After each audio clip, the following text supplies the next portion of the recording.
Nick, you can open good. Hello and welcome, ladies and gentlemen, to the National Oval Racing Association broadcast or the NORA broadcast booth. This is Daytona Duel number 2. I'm your host, apparently, Nick Giles, joined here tonight by Josh Conover. And Brian. VP. I don't think he's actually there, maybe. We'll find out. We'll find out eventually, but yep, VP is also joining us tonight. So, got us a duel race. We just finished Duel 1. Myself, you, and VP were all in it. And, well, we finished 1, 2, 3. Albeit if it wasn't for a little bit of a accident. Controversial finish. Yeah, if you put it that way. I'm back. Okay, there now he is. He's back. There's VP. Yep, we are joined by our third party, VP. Yeah, had to go make a drink run. That is fair. That is fair. So, from what I'm noticing, there's a lot of Fords in this one. There's another Buick. Only the second Buick, I think, in the field so far that I know of. And the only Chevy Lumina in the field that I know of in the 89 with Kevin Roy. So,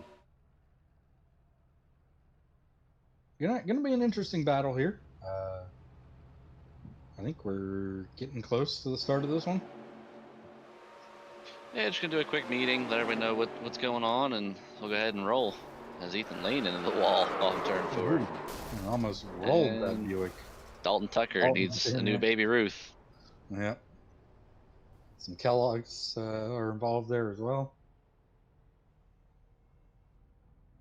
So, what after the three of us have run Duel 1, what's kind of your expectations going into this one? My expectation is going to be cars using the entire track. These things are a handful, and I would say you're not going to see extremely hard racing just because it's 50 laps and trying to make it to the end. But then again, you never know. Some people like to get to the front, so if I were them, my advice would be to drive these a little bit conservatively and just make it to the end. Yeah, it's going to be an interesting one. They're now going to switch over to the race server. Josh might know this a little bit better, whether or not the track temp is actually warmer for this one or not. It's currently at 88. Yeah, a little bit cooler. I know obviously later in the day, I believe it should be 3 p.m. in sim, but yeah, cooler temperature. I know we were running, I think, at 78, 79 with like a 92 track temp. These guys 77, and right now track temp 85. Yeah, as they're going to grid up here, and actually less wind too. Yep. So they might have a little bit of an easier time. We know that these cars get a little bit easier to handle as it gets cooler, but it's going to be interesting. And apparently we have switched pace vehicles at some point. Daytona pulled the truck off, sent out a Mustang. Getting multi-advertising out here. Real quick, though, while these guys are pacing, I'm going to give them a quick rundown. I'm going to mute the broadcast and the chat. You guys are in control. All right. So your starting lineup tonight is Shane Weinmiller in the Budweiser Ford. On the outside of row 1 is Dalton Tucker in the Baby Ruth Ford. Jason Brewer in the number 304 Ford rolls off from third. Kevin Roy in the number 89 Chevy Lumina rolls off from fourth. In fifth, we see Roy Rump in his Kellogg's Monte Carlo. And in sixth, kind of hanging back at the moment, but driving the 26 Buick, or Quaker State Buick, this is Ethan Lane. So we'll see how this goes. They should be getting ready to take the green flag. We'll note that nobody is going to be sent home from this race. Everybody makes it. And this will determine the starting positions of the outside row for the Daytona 500 tomorrow.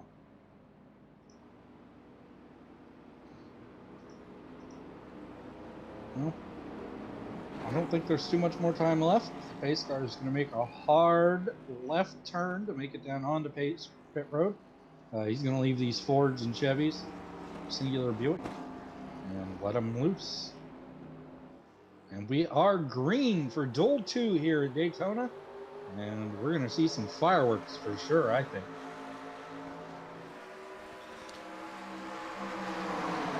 Ethan Lane drops down the low side. He's getting up right behind, looks like Jason Brewer right there.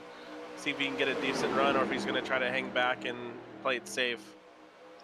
And we know the toe, as some might call it in the world, as we call it the draft, is immense in these cars, and you can get an incredible run. As in fact, Dalton Tucker on the high side, because you can get a great run coming off the top of the corner, is actually making a great run coming down the backstretch. But you could see Ethan Lane goes from 6th to 4th within about 3/4 of a lap, and now he's challenging for 3rd on the outside.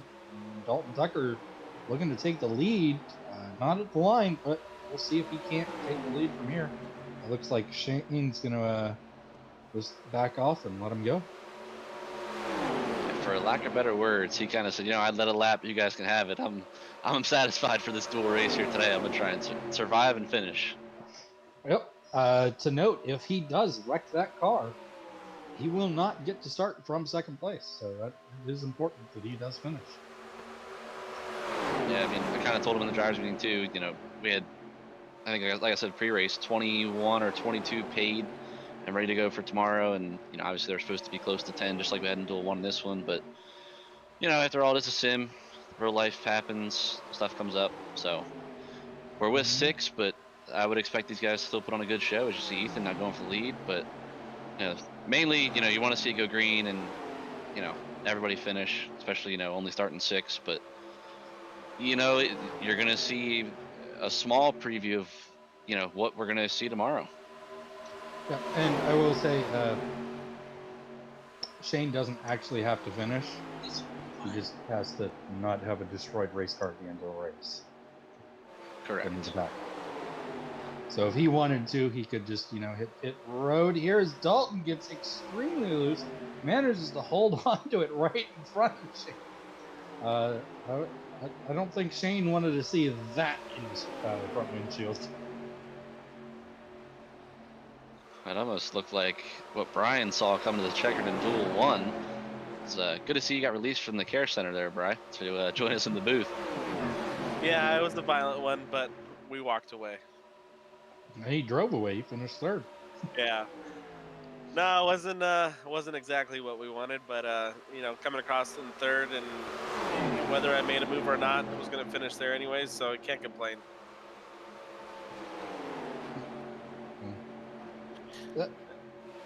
That being said, it's the Buick show out in front today. I got the Rolling Rock Buick. Oddly enough, they're both green at that. Don't know what that is. Coincidence, I guess.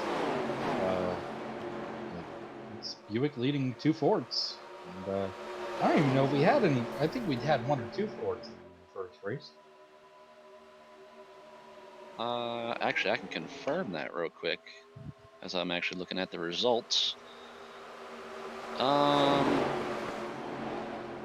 We did. We had 1. We had 2, 3, 2 Fords. 4, 3 no, 3. McKinney, Aub, and Batson were all in Fords. Yep. As I remember the 39 because I remember the Sonic car. Interesting to note, Nick, even Brian too. We had a hotter track a little earlier in the day. These guys right now it's 3. Correct me if I'm wrong, but 306 in sim. Correct. And like we said, a cooler track actually by almost 10 degrees right now. It's 85. I'm actually surprised to see Dalton get loose like he did, especially off the corner. I wonder if that's just a product of him pushing, a little harder than we did, or just maybe lack of rubber, or what kind of caused that, per se. I'd argue there's a bump right there at the end of 4. It's actually what I kind of got a tad touch of that shot me up to the wall. And there's 2 options there. If you're standing on the throttle and you hit it the wrong way, you get a little bit loose. And if you're off the throttle after you hit it, you'll kind of go out to the wall. I think I chose the off the throttle and ended up scraping the wall. But yeah, there's just a bump there on that bottom side that could really upset the car a little bit. What was your input, Brian? I think I heard you getting ready to key up. Oh, I think when Dalton was coming out of 4, I think he was getting, they were pretty aggressive coming off 4 with Shane Miller right behind him. So I wonder if he got a little aero loose and the car started to come around because of the car pushing him behind him. That's actually a good point. I didn't even think about that. I'm sitting here thinking about everything else. Yep, that's certainly possible. Because we've got 2 different battles. It's the battle for the lead up at the front. But, Kevin Roy, Roy Crump back here, and Jason Brewer just kind of riding along, but little bit of a battle there. Yeah, with Ethan Lane and Dalton Tucker, a couple of the really good drivers we have within the NORA League. If I'm the 3rd place car, Shane, I'm going to school on these guys. I'm going to sit there and see what they do and see what kind of line they're doing and try to change it up a little bit and see if I can get a run off of, say, turn 2 or turn 4 on the front stretch or back stretch and try to see if, start analyzing where you're going to try to make a move if you want to go for a win in this ring. Yep. Sometimes being aggressive early in a race can hurt you. We'll see. We'll see if anybody decides to be aggressive. Certainly tomorrow, I would hope that it's not going to be that way, but you never know. Some people will do it. Certainly, it's going to be interesting tomorrow. But you're going to learn a lot tonight from the guys that are running. They're going to learn a lot. We're going to learn a lot from watching these guys run. Certainly, being in Duel 2. Maybe you get a little bit more of a little bit more knowledge, knowing that you're that second duel. You get to watch the first guys go at it, see what they do. If you have any buddies, teammates, if you would, in Duel 1, they might give you some pointers here and there on how to get around the track with the car. So certainly there's a bit of an advantage, I think, to running in Duel 2, personally. I can agree with that. Something that's kind of surprised me, because I was actually don't know if they still are or not, because I saw Jason Berger in the wall, but I was surprised early on that they were kind of running, and we got all kind of referred to it as the Dale line, but the top in the corners, right now they're kind of still middle to top, but I know for the most part we were all kind of on the yellow line. Definitely in my opinion the more bumpier option, but I wonder, maybe they're trying to avoid the bumps. Maybe it does, save your tires a little bit, but just kind of caught my eye, and it'd be interesting to see if they kind of stay, that middle top curve. Well, I know I was sitting there riding behind you guys questioning what are you doing running the bottom line? Because I know pretty much every corner I was on the Dale line. But yeah, it's interesting because, like you said, pretty much the whole of Duel 1, I think, besides maybe 2 or 3 guys, I know myself, we're on the bottom line. We're just riding the bumps. I know for me personally, I like the top line. It's a little smoother. There's less bumps. Some of those bumps are very upsetting to the car. They can not only spin you around, but shoot you to the outside wall. And certainly you don't want to be under a car on the inside line in some cases. Yeah, definitely. Myself personally, going throughout the track that when we're running around, being in the middle to top groove is kind of ideal for these cars. These cars do not handle the greatest, so being able to have a little bit of cushion above you to be able to let the car slide up is huge. So I like to enter the corner around midway in and then let it just drift up and just catch it. Definitely, you can't go full bore in these things around this track because they're a handful. So being able to find your happy medium spot of being able to enter the corner, coasting in and getting off the gas and then easing back into the throttle is huge. It's going to be a big learning curve, but whoever can do it and do it the smoothest, I think it's going to pay out really well for them.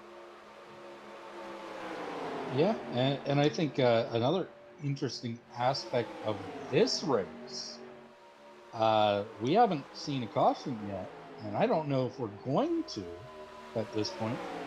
And if we don't, something that might be different than Duel 1, could we see green flag pit stops? We know they can only do, I think it was, fuel estimated fuel range was 35 to 38 laps, I believe.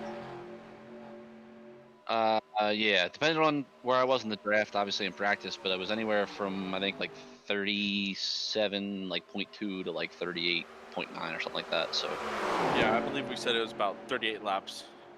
So certainly pit stops, if it goes green, are in order. And that could be interesting. Certainly, I don't know how many of these guys have practiced trying to get on the pit road from 200 and something miles an hour. It's going to be an interesting moment, and it could result in our first caution if they manage to stay green to that point. You know, one thing going off Duel 1 and going into Duel 2 with Duel 2 being mostly green flag laps so far, or actually all of them. Tires, how are they going to shape out? Are they going to the car's going to loosen up and be uncontrollable, or are they still going to be within the realm of being able to save it when the car starts drifting up the track? So that's going to be interesting to see if the tires will have a big play, or if they if the car stays pretty stable throughout the race. Yeah, I think Josh would be able to answer that question the best of the Goal 1 guys. I believe you had the oldest tires of anybody at the end. yeah, I know. Every time I pitted, my tires for the first time I think all week, and even the practice we've done, were all even. Left front, left rear, right rear. They were all the same. I think besides that last run of the finish when I stayed out on the two cautions. I think my left front was like 2% lower, but even then, I think it was at 88, 89. My right front was only 90. So I personally didn't feel a difference. But then again, this is also the most conservative I've run. I've never gone to the corner for how many laps we just finished on in that last run and lifted, to kind of keep the car under me. I never really, you know, like I said, went this conservative. So it's kind of hard to kind of judge it. Kind of like I said, I wasn't really pushing, but at the same time too, tomorrow 200 laps, 500 miles, you're not going to be pushing really either. So the little I got to, kind of testing that first duel, you really couldn't feel that big of a difference. Yeah, and certainly, like you said, you're not going to be pushing for the 500 miles. Maybe the final 25, 50, depending on how far back you are. But certainly, you're not pushing for 200 miles. I would argue even just to kind of not really a more exact number, but I would argue even after your final pit stop, if you're good to go to the end, I would argue from that point on, you're kind of going to start making your run because, I think we saw it with Martin. He kind of tried to make his run down the back kind of in turn one, and it would have been it would have been close, I think, but it would have been hard, I think, to get that run just because, kind of like I told Dalton, for my interview, these things aren't as draft dependent as like the current package to where you can kind of back off and get a run just because you're carrying so much speed. It's all kind of momentum based. I do think it takes about a full lap to 2 laps to be able to make a pass. Which interesting to note too. I know I touched on it with them kind of running the top in the corners. It's almost the kind of the line I ran for qualifying as far as 3 and 4 is concerned. There's a really big bump, I would say, kind of just after the exit of or the middle exit part of 3 and 4, Mm-hmm. and Dalton and Shane are kind of doing it more so than Ethan. But it seems like they're cutting down like right kind of before that bump. And like I said, that's kind of the line I ran for qualifying on Monday, well, yesterday actually. And it seemed to obviously work. I, as we see 3 different lines right there, but I wonder, if that kind of eats your tires up more because you're cranking, more wheel into it to cut down from that bump. Yeah, I don't know. That's an interesting thought process on that one because certainly having to cut the wheel harder is certainly going to, you would assume, eat the tires a little harder. What I was kind of doing, just personal experience, was I was just trying to keep the car real real like flowy, and just trying to get as a wide of an angle of a turn as possible, and let the car just kind of drift out and have enough room to be able to drift up to the wall without hitting it. So I was just trying to keep it real loose and just flowy, and it seems to pay off really well. And then you're not having to overdrive the car or have to force the car to put it in any kind of situation that it doesn't want to be. So I think just having an up head, um, a relaxive kind of a driving. Oh, we got Dalton tucking the wall.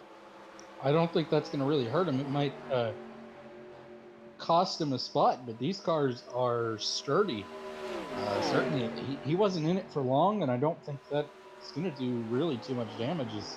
Really, that car doesn't look too much different than it did prior. So something we missed, I actually heard it from one of my cameras I was on.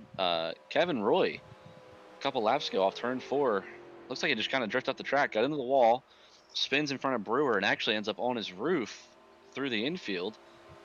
Landed it, got it back rolling, kind of pulled a BP from practice, but he's still out there, about to fall into the clutches of the leaders here, and I would say down the backstretch here. But so, Roy and Jason Brewer kind of got spread out a little bit in that pack, but our first casualty, Kevin Roy.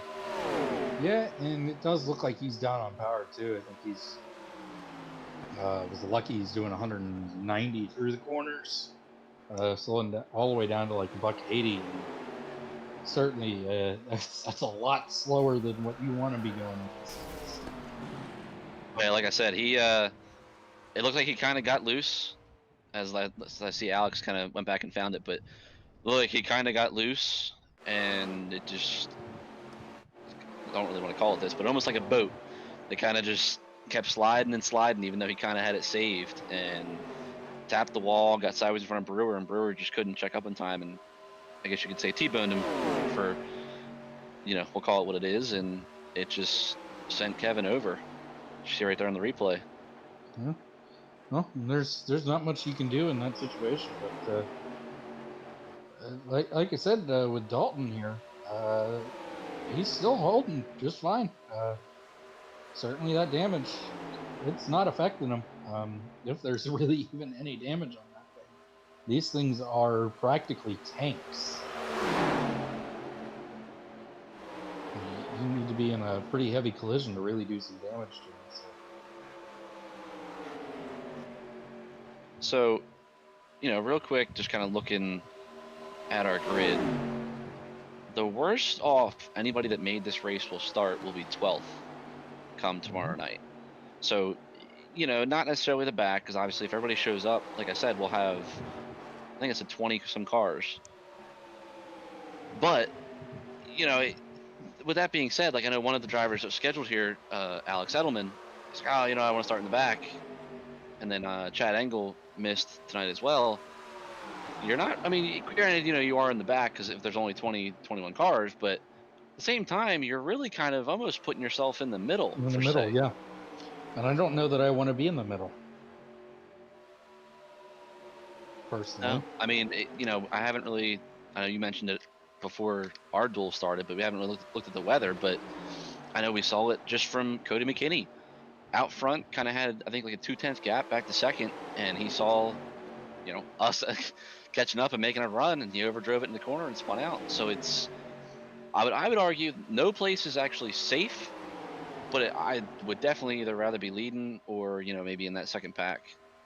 Well, I have some bad news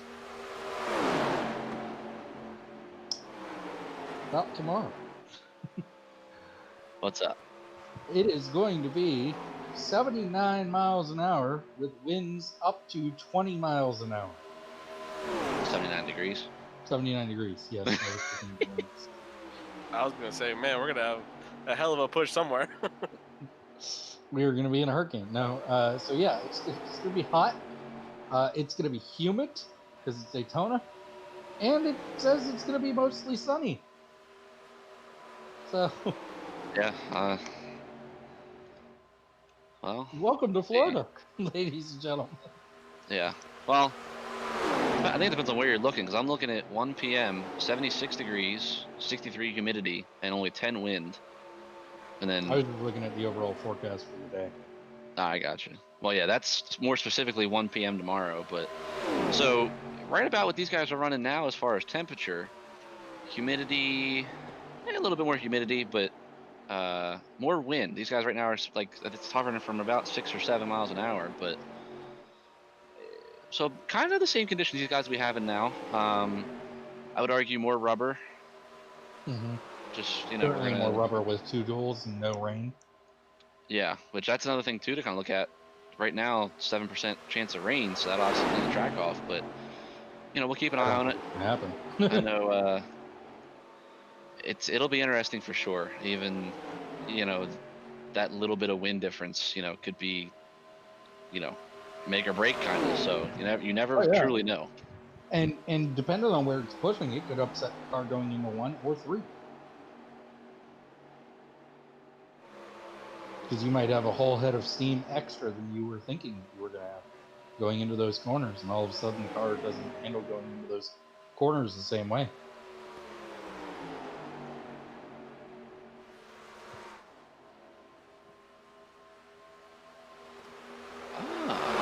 Interesting. So a little bit of strategy call there then. Thank you on that call, Alex. A little bit of strategy call there, I guess. I know that everybody's good to go to the end here from pitting here. And clearly they made it onto pit road easily, or at least clean. So you got to think too, which real quick while I'm talking about it, I will go back and take a look. But I know that the pit stops jumped Brewer ahead of Roy. They actually both took tires, so I would argue Jason, with his better qualifying run from pole day, got him out in front of Roy, and he's actually gapped Roy by a good bit. So, Mm-hmm. And Roy's even that's now falling to the clutches of maybe the leaders. he is. And interesting to note, which we know he hasn't pitted yet, but as of right now, Kevin Roy up 2 spots, which again he has to pit, but that's a big move for Brewer because that right there, we were just talking about it. The worst you can start, I believe I said, was 12th, but that's a whole row. One position is a whole row that you don't have to pass tomorrow.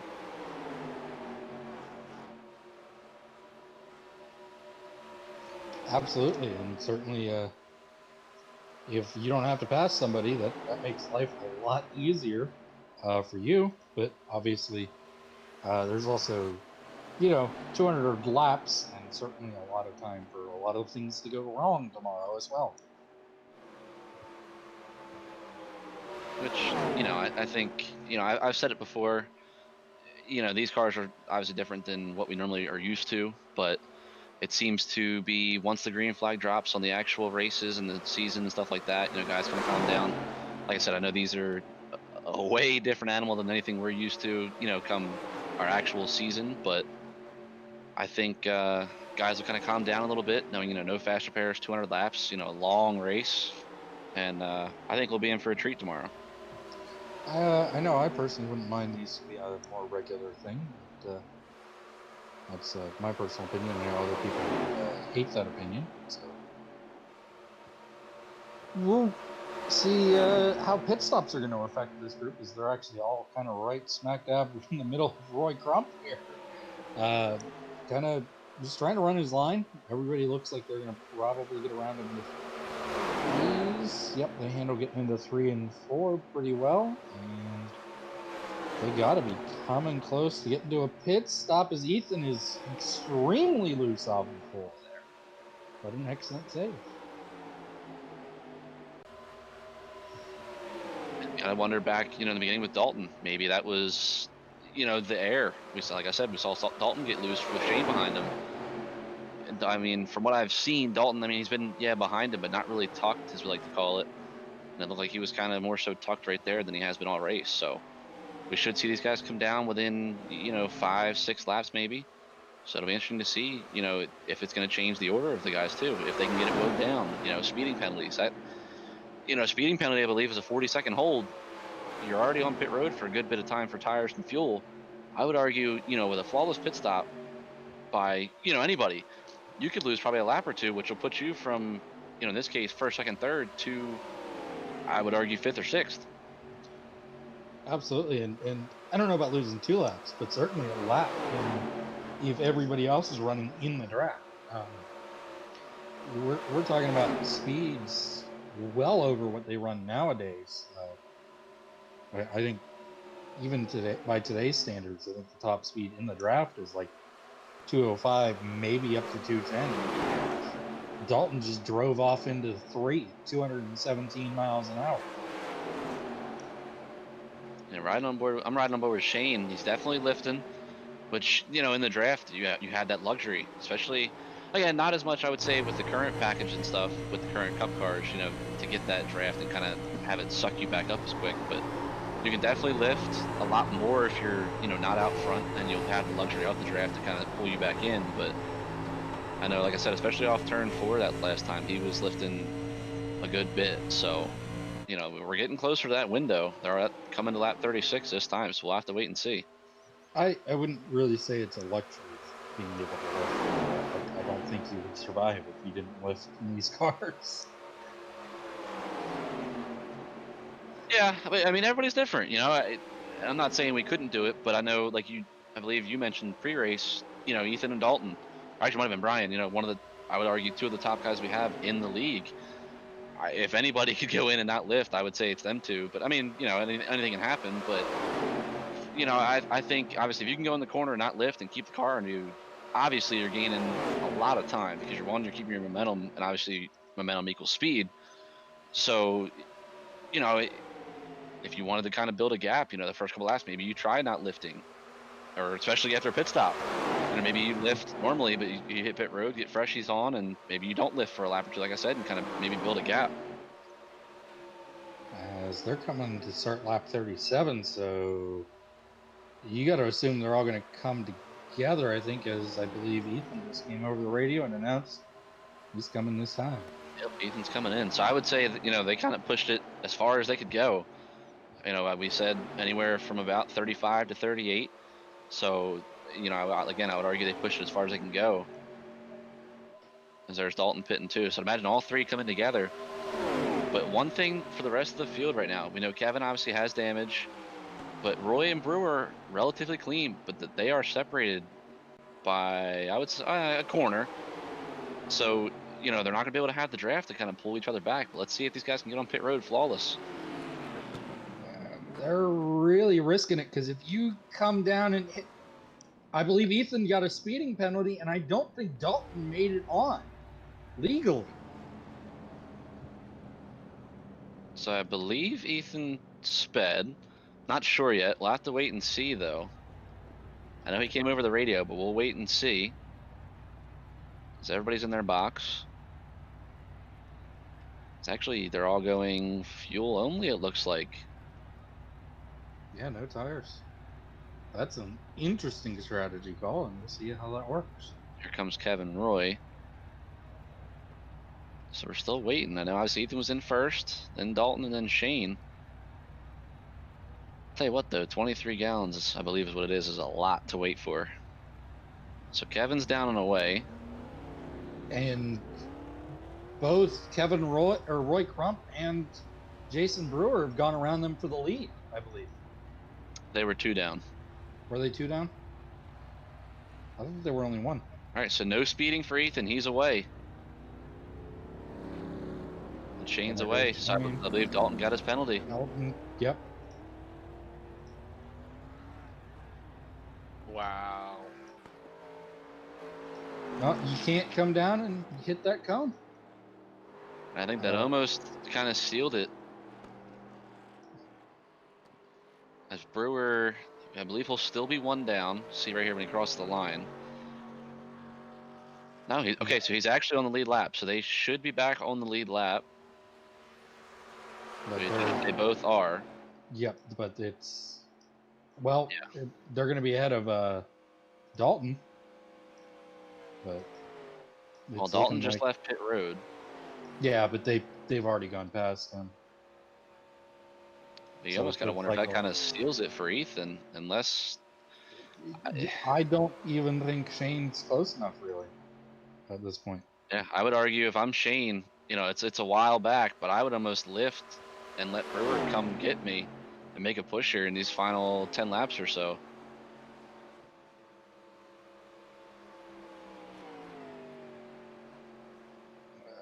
I don't know.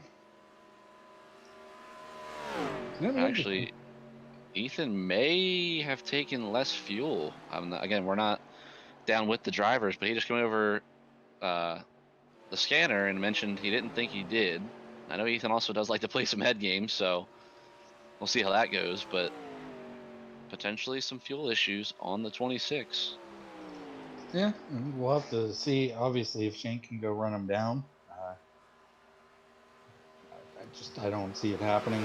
Once these cars kind of get a gap, it's up to the driver, and I don't know. It's a little about who wants to push it further, essentially, at that point.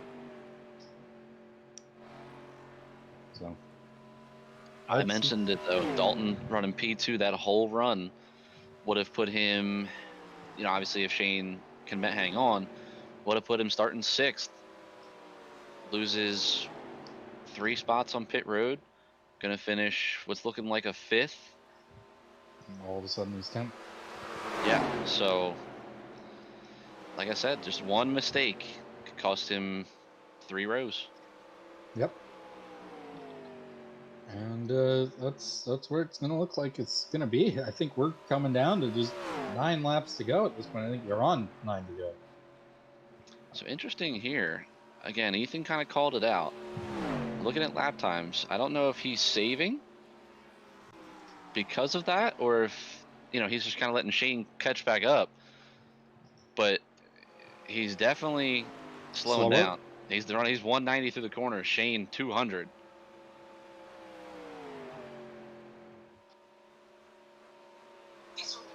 See the gap in the lap times this time, 3.5. I mean, Yeah, 45.8. 1.5. Yeah, a 45.8 last time by Ethan. I don't know if he's saving or what the decision is here. I mean, but even still for him, even if he finishes behind Shane, he still starts second, much the same as what happened, or not second, but starts fourth, much the same as what happened in our duel. Right, so really this pass means nothing for Ethan, in all honesty. We'll see. Will Shane not necessarily get aggressive, but will Shane go for it? Knowing, hey, I'm not racing for anything at this point. All I gotta do is finish. Looks like he's gonna go for it though. And he's gonna get it done, and that's might also help Ethan. Certainly, being in the draft allows you to lift and coast a little bit more. I think we'll see a move. I think Ethan looks like he's kind of picked it up. We'll kind of see here, as we get down to the closing laps. I think Ethan's also, if he didn't put enough fuel in, obviously he's going to try and save. But Ethan's smart though. We're not saying he's one of the best for no reason. He's smart when it comes to this kind of stuff. He tends to be there when it matters, and I wouldn't be surprised if he's using this as a learning experience for tomorrow. Yeah, as they come past Kevin Roy once again. Just too much damage on that car at this point. They'll carry on. I think the next in line is surprisingly Dalton Tucker. Yeah, he's about a second faster than Roy and Brewer, but I was just obviously not enough time. He's pretty much a half a track behind them still.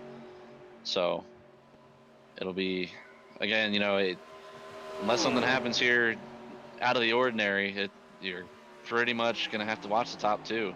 But I would argue Ethan's still saving fuel because he's not really up on Shane like we thought he would be, and he's running the bottom, which that whole first run, we touched on it. He was up top most of the race. Yeah, he was on the junior line, or what is now kind of known as the Larson line in today's world. Yeah, even Shane leading 43.43, and Ethan a 43.5. So, like I know I had mentioned he likes to play the head games and kind of, give you some false hope, we'll call it. But I think he actually did underfuel that car because, we saw it from our duel. If you're in the draft, you're good. Like you can maintain, and it's definitely not that right now for Ethan. Yeah, and certainly we'll see if maybe he's just content to ride there. I highly doubt that statement. Coming back to the line for, I believe this is 5 to go. 5 to go. Yeah, so just 5 more times around the Daytona Super Speedway. Obviously, a caution now, I believe, ends the race. Yes, because we had 4 cautions for 12 laps, so it seems like 4 laps is about what you're looking at for a caution. I guess maybe it depends on where you catch the pace car. It could be 3 laps, but yeah, at this point in time, caution ends it, and you're kind of going to be making that run. Which again, we've talked about it. Maybe trying stuff for tomorrow, and maybe trying this, trying that. That's gonna be something too. If it's not wild, 20 to go, 10 to go, it's gonna get wild come 5 to go tomorrow. That's for sure. Mm-hmm. And something to point out: this is 1987 rules for many things. That yellow line is not out of bounds. No green white checkers as well, which we just mentioned, but it'll be interesting for sure. I know Ethan, we touched on it, maybe saving fuel. I think he's good to go from here. Seems like as far as maybe his speeds are concerned, he's kind of in it. He's maintaining Weinmiller's speed, but still running the bottom, so he might not be good, or it might, be cutting it close. As he just got a little loose on entry there, he tapped that apron, and the car was a little bit slideways through 3 and 4 there, and certainly that'll happen. But if he is going to make any attempt at this, you got to think we know how it played out for Martin waiting too long. You almost got to think he's got to think about doing it now, even. Yeah, we mentioned it though. The duels kind of use it as a learning experience. For exactly what it is. Try and maybe find out what'll work for tomorrow, what won't work for tomorrow. Because if you're gonna try it, now's the time. This will be the only time you really have a shot to see what'll happen coming to the checker. We had plenty of practice races, but nothing compares to a 50-lap race with pits and everything else. So we're gonna come to take 2 to go. Certainly, this is where I think we were kind of in agreement that if you were going to make that move, this is the point where you really got to start that move. Yeah, I mean, Brian, if you're still here, you can chime in. I mean, you obviously were running third in our duel and got taken out when Martin got a little sideways in front of you. But I don't know. Do you think Ethan's gonna go for it now, or maybe wait for that last lap? Well, from what I was seeing in a couple little times that I tried it was about a lap to a lap and a half to be able to do it. Just to get the run, like where Ethan is right now, he's about 2 car lengths off of him. To make up that time, like you need a good, turn 1, 2, and that backstretch to close that up. As far as it is, so if I'm Ethan, I'm doing it now on that last lap and taking the full lap to get the run and try to make the move on the outside or inside or just outsmart him out of 4. And here it is. He's to the outside of Shane, coming off of 2, and they're going to have a run down the back straightaway. This is going to give Shane the opportunity to get behind him and see what he could do. Maybe through 3 and 4, that's going to be his only opportunity now. But that might have been the move to win the race, and it was clean. I almost think Shane kind of let him go. I noticed getting into the corner, Ethan was carrying almost 10-mile-an-hour more speed. But we're coming off turn 4 for duel number 2, and Ethan Lane from the back to the front will win, and we'll start from P4 tomorrow. And a bigger thing, Weinmiller keeps the car clean and will secure his second starting spot for tomorrow. Yeah, it's going to be interesting tomorrow, certainly.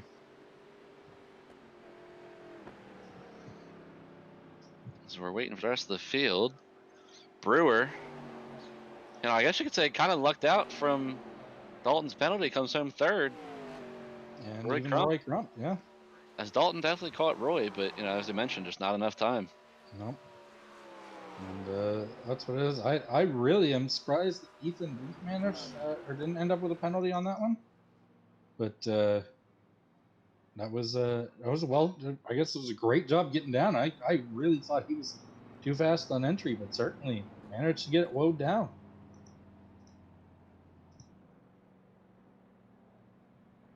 Yeah, I'll definitely have to ask him that one. But again, you kind of mentioned it a little bit. I don't think a lot of guys have practiced, the pit, entry and stuff like that. And I know, on pole day, I kind of charged pit road just to get off the track. But I was the first time I even did it. And I'm normally big on that. practicing that kind of stuff to see, what I have to do. And even then, I pushed it, and I'll be honest, I locked it up just trying to make it. But Nick, if you want, I'll let you grab I'll pull him up, but you can handle the winner's interview. All right. Here he is, your winner. Your winner tonight in car number 26, the Buick, Ethan Lane. So you get the dual win. You're going to roll off on row 2 in all Buick row. How does it feel to win a dual race? It's good. We had to save a lot of fuel at the end. Why we gave the 11 low, but we made it work. It's good to be starting up front instead of mid pack. Yeah, and certainly starting up front's where I think you want to be. On that pit stop, we saw you light those tires up getting into pit road just to kind of keep it under the speed limit. I thought you had gotten in over the speed limit, but it seems like you made it in under it. No, we actually all sped.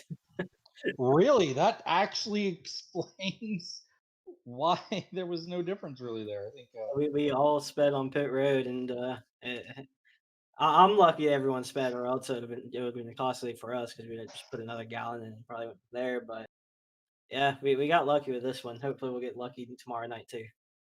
yeah, I don't know about lucky on speeding tomorrow night, but certainly some luck there. I'm assuming that was first time getting onto pit road from speed then. First time ever getting on the pit road in these cars. Yeah, ever. So it was definitely a lot different compared to modern day cars. Yep, they are a handful for sure. So a little bit of pit strategy there, getting it fueled, maybe not enough, saving the fuel, but a win nonetheless. An incredible job, and I'll leave it to Josh or Brian if they have any questions. I think you kind of covered it. The only thing I would really have would just be, you'll be rolling off fourth tomorrow now. So, I mean, does that kind of change, your game plan going into tomorrow? Oh yeah, for sure. We're gonna try to go for that lead real quick and hold on to it. Hopefully, till after the first round pit stops and go from there. Brian, you got anything for our Duel 2 winner? No. Good job though. So that is Ethan Lane, driver of the number 26 Quaker State Buick, getting a dual 1 win. All right. Brian, if you want, I'll let you I'll let you get second place. Or Nick, doesn't matter to me, but here he is. So Shane, a second place finish. Of course, bringing the car home in one piece, not being wrecked out, means that you do get to hold on to your second place starting spot for tomorrow. Was being up there kind of a little worrying sometimes, or were you calm the whole race and knew you were going to bring that thing home? I think the only time I got nervous was when Dalton hit the wall.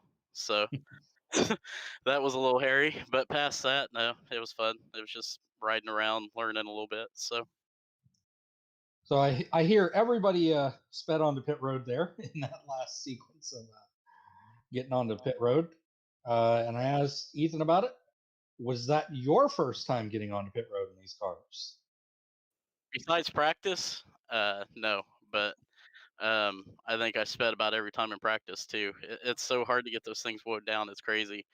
But had never done it like in a race setting. So definitely have to go practice that. But it's kind of hard to practice it without the draft going. But I don't know. Just gotta remember where that line is and make sure she's wound up, even if you kill the tires. Absolutely. So, anybody you want to thank? You get that pole, or not the pole, the outside pole. Ran well here tonight. So yeah, we'll thank Josh for taking the pull away at the last second. But um, no, thank you guys for broadcasting. Thanks Josh for putting all those guys on, all you admins, and I'm happy to be back. And it's been fun, and looking forward to tomorrow. All right, and I will leave it to Josh and BP if they have any questions. Awesome, thanks, man. It's going to be fun for sure. I know we kind of touched on it towards the end. I know at one point I was riding along with you. I heard you lifting a lot, and hopefully we see a lot of that tomorrow. 200 laps, 500 miles is a long night, but you kind of said you were learning for tomorrow. I mean, little different, I guess, view you could say for the start of tomorrow. Instead of leading the field, you'll be outside row one. But I kind of asked Ethan the same thing. Him starting fourth, if it changes strategy, since you did keep the car clean, you will be up front. Does that change your strategy at all, or are you kind of going to the same game plan? Same game plan. I just want to hang out. I mean, it's a long race. 200 laps is a long time. Ain't no reason to junk it in the first 20. So I just want to hop in line and go. Just ride her out, and then about 50 to go. Kind of see where we lay and just kind of go from there. Yeah, it seems like that's kind of the general consensus right now from most of the guys we've talked to. You're welcome, by the way, for taking the poll. I needed that one, and I got it. But no, it'll be. I think, like you said, it'll be fun. I think it'll be. I would argue even during the race, we're all still gonna be learning. I think you guys went fuel only under your pit stop, correct? Yeah, I did. Well, yeah, and I mean, I know I took more than Ethan because he said he was saving, but I was I was going all out there, and then at the end, I thought if I drug my brake, I could kind of kill his momentum and keep him from sneaking up on me, but it just wouldn't happen. These things they suck up way too good. Yeah, I noticed that. I think going into that last lap, he was carrying way more speed. But no, I mean, again, just looking into tomorrow, I think you, Dalton, and Ethan, for that matter, all kind of have, I would argue, some sort of kind of upper edge on the guys from Duel One. Because I know we obviously had yellows and we all pitted and we took tires, so you guys went a full fuel run and some on tires, so you kind of already have that knowledge, of what more wore out tires are going to do. So I think that'll be huge tomorrow if we can, put some runs together. But hopefully you learn for tomorrow. If you're in that same spot, lead and come to the white flag, you won't drag your brakes unless somebody get back up to you. Yeah, no, just hold the gas pedal and block. But it wasn't worth getting wrecked tonight, not for that. But I don't know. I'm gonna hold on to my secrets. I'm not gonna tell you nothing. I'll make Mm. it tomorrow. Well, we'll be working. I'm sure. I was all right with riding in the back tonight, but the same reason you were. We're both trying to finish and hold our spots. But no, good run, though, buddy. I know. Like I said, we both came in trying to keep it clean, and we both did, and we'll share the front row tomorrow. So it'll be fun for sure. Awesome to me, man. Like I said, I appreciate you guys putting this on and welcome me in here, and it'll be fun. We'll have a good time for sure. Heck yeah, man. Well, we'll see you tomorrow for some pre-race festivities, and I'll see you on the front row. Awesome. Thanks, boss. We'll see you.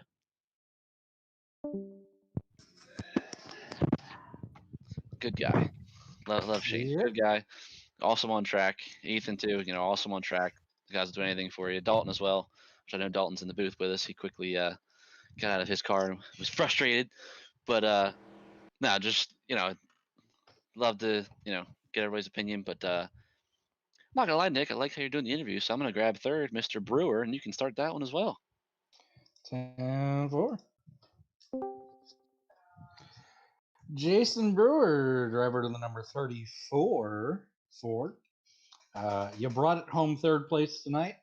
I know for quite a while you were sitting in fourth, or even I believe actually fifth. I believe you were behind Roy for a while there. You managed to jump him on the pit stop. And were you expecting to come in home third, or even maybe a little bit better than that?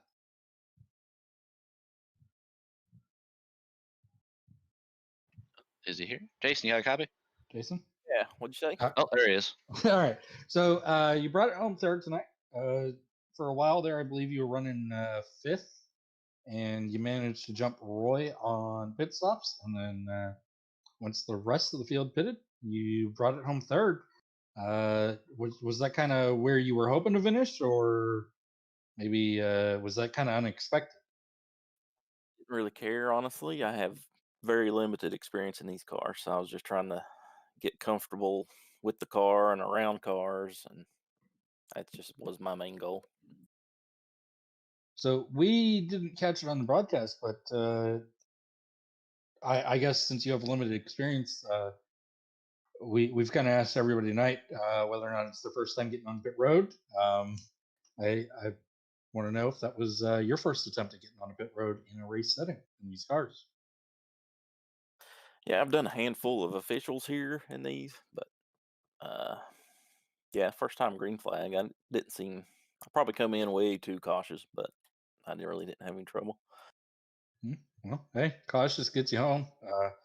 Certainly beats out getting the speeding penalty. So, other than that, you brought the car home. You get a nice, I believe it's a 6th place starting spot. Any real differences in what you were kind of planning on doing for tomorrow's race versus what you might be planning on doing now, considering starting up much further in the field? No, I just try to survive. Just ride around, not push it too hard. Absolutely, Josh. If you've got anything for him. You kind of took my question, but no, I mean, a little smaller of a duel, but even though, I was touching on it throughout the broadcast, every spot is one row you don't have to pass. Like Nick mentioned, you'll be starting from 6th tomorrow night.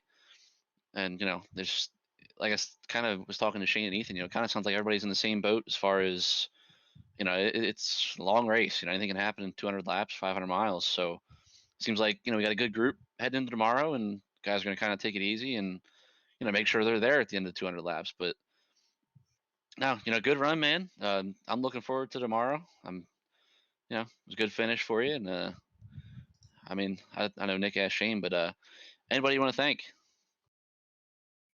Thank you for putting this on. Thank my sponsor, Slunger Cat Outdoors, for coming on board for this year and sponsoring me through the truck series. Anybody likes catfishing videos, check them out on YouTube. Very informative. 10-4, buddy. I like some fishing, so I'll probably check in on that.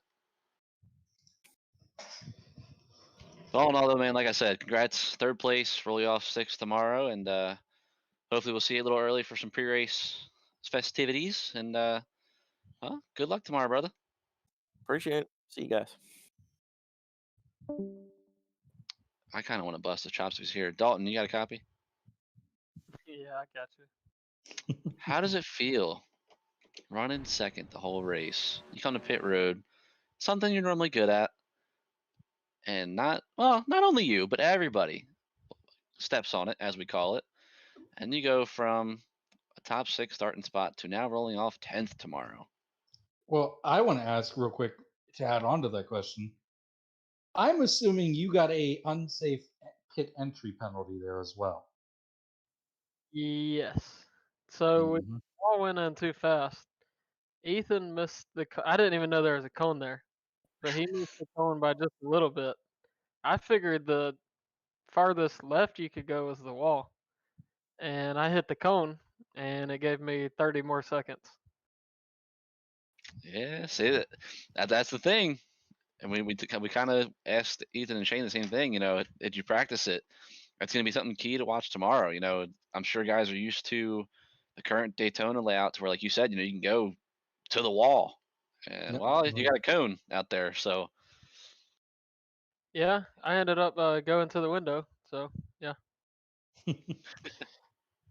Yeah, I think what is it? The current Daytona, the cone is after the wall, but this one the cone is much further out, which is a little bit of a throw off, and you've got to get further out there. So it's something that I think it could throw off of quite a few people who don't practice it or don't look at it before tomorrow. Certainly, I'm guessing Dalton was a little thrown off by it. So. Well, honestly, I wasn't thrown off by it. I just literally didn't see it until I was like, "Oh, I just hit a cone."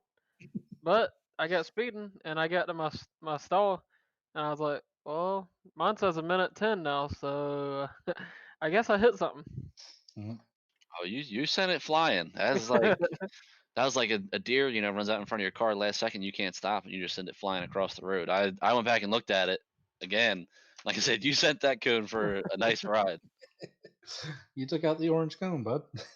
The crazy thing is, I thought we were all going in fairly slow, just because it. I mean, we went in slower than like the new car, and you can't get it stopped. Yeah, I know. Like I said, looking back at it, I know Shane was arguably going in the easiest, we'll call it, and he still sped. So I think, like you said, it kind of shows like just the brakes or something. Like they're literally boats. You just can't get them load down in time before that line. Yeah. Well, you kind of even in the new cars, you base your speed off the front car that's going in, so you don't run over him, stuff like that. Well, he had a lot of speed, so then I had a lot of speed, so then Shane had a lot of speed, and it kind of affected all of us for going in too hot. Yeah, I get what you're saying, but we've asked everybody else, so I'll ask you. Starting 10th now, you're basically, but part of that meat sandwich, we'll call it, being in the middle. Is that going to change your game plan at all? You kind of sticking to your guns, or what can we expect out of the Baby Ruth #1 tomorrow? Uh, Basically, I don't so much care where I run as long as it's single file. If if I see it 2x2 anywhere and it's getting kind of hairy, then I'll probably just fall to the back. Yeah, Nick, I think we're in for a good show tomorrow. So everybody that we've talked to kind of seems like we're in the same boat as far as trying to make it to lap 200. Yep, and I think that will bode well for the finish of the race. Certainly, we knew the front row from yesterday with pole day, as it were. You and Shane taking that front row. Kind of funny seeing two Buicks on row two. I didn't think that that would be the case, but certainly two bright green Buicks will roll off in the second row. And who would have guessed that? Well, we'll see. I mean, I know there was a couple guys that missed tonight, or well, yeah, tonight as a whole, not even just this duel, but they'll be starting at the back. If they run, I know Payne was one of them. Zachary Taylor, I know he paid, and I believe he's running. I think we said Ernie Ludwig as well. So there's three names right there we've missed. I know Chad Engel. I think he works removing snow, and I think where he's at, they got snow, so he couldn't make it tonight. So hopefully he's good for tomorrow. But there's a couple guys that missed tonight. That we'll have to use the practice tomorrow before we kick off pre-race stuff as kind of the learning curve is we got tonight per se. So it'll be interesting. But I know we're in a good spot for tomorrow, I think. Absolutely. Just real quick, Nick, you want to run down the final finishing order, and we'll go ahead and call it a night. Absolutely. Your finishing order in Duel 2 is Ethan Lane in the number 26 Quaker State Buick. Shane Weinmiller finished second in the number 11 Budweiser Ford. In third was Jason Brewer in the number 34 Ford. I honestly don't remember his sponsor name. I apologize. In fourth place was Roy Crump in the number 5 Kellogg's Ford, or Chevy. Sorry. In fifth place was Dalton Tucker in the number 1 Baby Ruth Ford Thunderbird. And in sixth place, he was the 89 of Kevin Roy in what is, as I know, currently the only Chevy Lumina in the field. Yeah, I believe you're right. Real quick, Dalton, I didn't mean to kind of jip you, we'll say, but who do you want to thank? We asked everybody else, got to ask Dalton too. Well, I want to thank whoever put that freaking cone there. Just give a shout out to the guys that did show up. It's a small field. It made for a interesting race early on. Just kind of follow Ethan, and I learned a lot following. Kind of see where it gets tight, see where it gets loose. Got in the wall that one time. Luckily, it didn't mess me up too bad. But just thank everyone for showing up, and thanks you and Nick and Alex for broadcasting that. No problem, man. I think Alex will be in the booth tomorrow as well. Hopefully, we'll get him a co-host. But yeah, absolutely. You know me. I love doing it. I love when we can get good races like that. It's kind of a smaller field, but tomorrow will be worth it. I think, like I said, last time I checked, we got 20 paid, and then I think possibility of at least 3 more tagging the back. So hopefully it's a good show. Nick, any final thoughts before we wrap it up? No, I think we've pretty much covered everything we need to. I think it's going to be a fun day tomorrow, and we'll look forward to tomorrow, and obviously the start of the regular NORA season, and maybe some possible announcements about Tuesday at some point. Yeah, it'll be interesting for sure. I know. Before we know it, it'll be Clash time. I know Clash is actually next Wednesday, so I guess it'll be a little bit over a week from now. We'll be time traveling for saying going to the current Daytona, and really our first official, I guess you could say official race of the season, Clash. And then I think while the Clash is going on, I think we'll do it the same way we did last year. We'll have qualifying for the Cup Series opener as well. So a couple different things going on, but yeah, tomorrow will be fun. I know, like I said, we'll have a little bit of pre-race stuff going on. Grab some pre-race pictures and stuff. Got a cool idea for that, and have some fun with it. And turn some laps, obviously. Get ready to go. And like I said, a big shout out to Alex for kind of stepping up and doing the broadcast for us. Definitely gonna go back and watch both the duels. And yeah, just thanks everybody that tuned in. I think we got 6 right now, which just starting out. Can't ask for much more. You guys have supported the broadcast, whether it be the AI series or even the real stuff. So thank you guys for tuning in. If you haven't already, give us a sub, like the video. We appreciate every single one of you guys. Like I said, tomorrow will be fun. I know we'll have a live admin. Again, we'll have Alex hopefully in the booth, I believe he said. Try and get him a counterpart, and be a long night, but it'll be fun for sure. We'll get stuff wrapped up and posted, and we'll be good to go. So with that being said, I'm Josh Conover. He is Nick Gillis. And for the man behind the camera, Alex Cummings, like I said, thank you guys all for tuning in. We hope to see you guys tomorrow night.